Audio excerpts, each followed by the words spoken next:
Israel and Hamas have agreed a deal which would halt the war in Gaza and see the release of Israeli hostages and Palestinian prisoners, the UN mediators Qatar have said. It is the most significant breakthrough in 15 months of war, which began when the armed Palestinian group Hamas attacked Israel in October 2023. What is in the ceasefire deal between Israel and Hamas? Details of the deal reportedly approved by both sides have not yet been officially announced.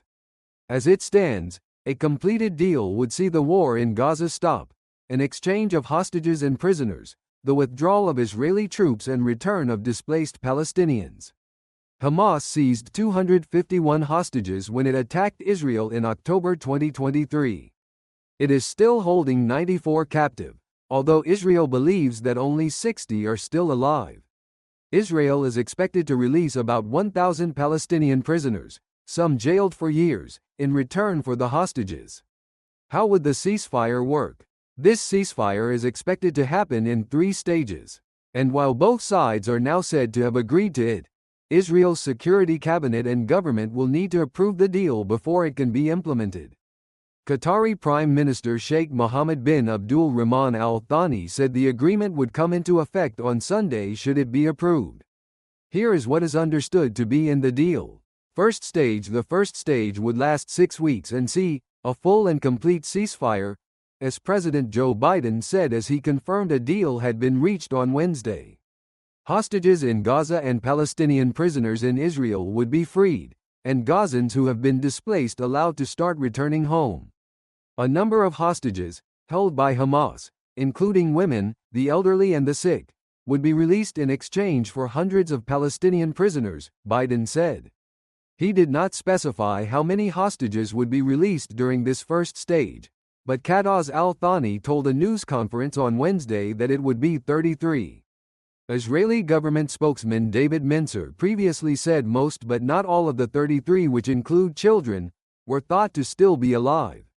3 hostages would be released straight away, a Palestinian official previously told the BBC, with the rest of the exchange taking place over the 6 weeks. During this stage, Israeli troops would pull out of all populated areas of Gaza, Biden said, while the Palestinians could also return to their neighborhoods in all the areas of Gaza. Almost all of Gaza's 2.3 million people have had to leave their homes because of Israeli evacuation orders, Israeli strikes and fighting on the ground. There would also be a surge in humanitarian aid deliveries to Gaza, with hundreds of lorries allowed in each day. The Palestinian official previously said detailed negotiations for the second and third stages would begin on the 16th day of the ceasefire. Biden said the ceasefire would persist as long as the negotiations continue. Second stage, stage 2, would be a permanent end to the war, according to Biden. The remaining living hostages, including men, would be released in return for more Palestinian prisoners. Of the 1,000 Palestinian prisoners Israel is thought to have agreed to release overall, about 190 are serving sentences of 15 years or more. An Israeli official previously told the BBC that those convicted of murder would not be released into the occupied West Bank. There would also be a full withdrawal of Israeli troops from Gaza. Third stage: the third and final stage would involve the reconstruction of Gaza, something which could take years, and the return of any remaining hostages' bodies. Palestinians and Israelis dare to hope as Gaza deal reportedly close 3 things that could make a Gaza hostage deal more likely. Reuters: Hamas is still holding dozens of hostages seized in its attack on Israel in October 2023. What are the unanswered questions about the deal? Getting to this point has taken months of painstaking and direct negotiations, not least because Israel and Hamas completely distrust each other. Hamas wanted a complete end to the war before it would release the hostages, something which was unacceptable to Israel. The ceasefire will in effect pause the war while its terms are carried out. However, it is unclear whether it will mean the war is over for good.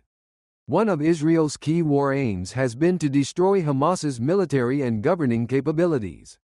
Although Israel has severely damaged it, Hamas still has some capacity to operate and regroup. It is also unclear which hostages are alive or dead or whether Hamas knows the whereabouts of all those who remain unaccounted for. For its part, Hamas has demanded the release of some prisoners which Israel says it will not free. This is believed to include those who were involved in the 7th of October attacks.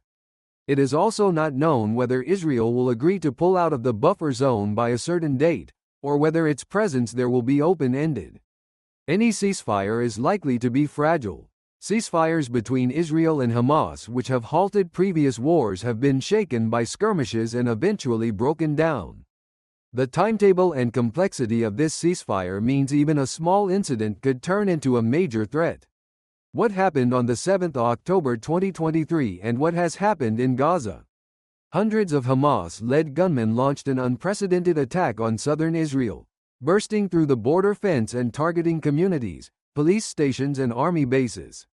About 1,200 people were killed and more than 250 hostages were taken back to Gaza.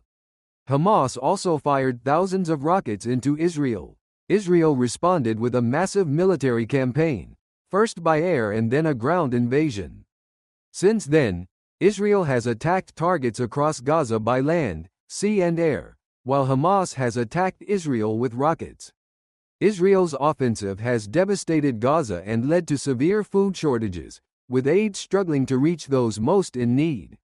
More than 46,700 people, the majority of them civilians, have been killed by Israel's attacks, according to Gaza's Hamas-run health ministry.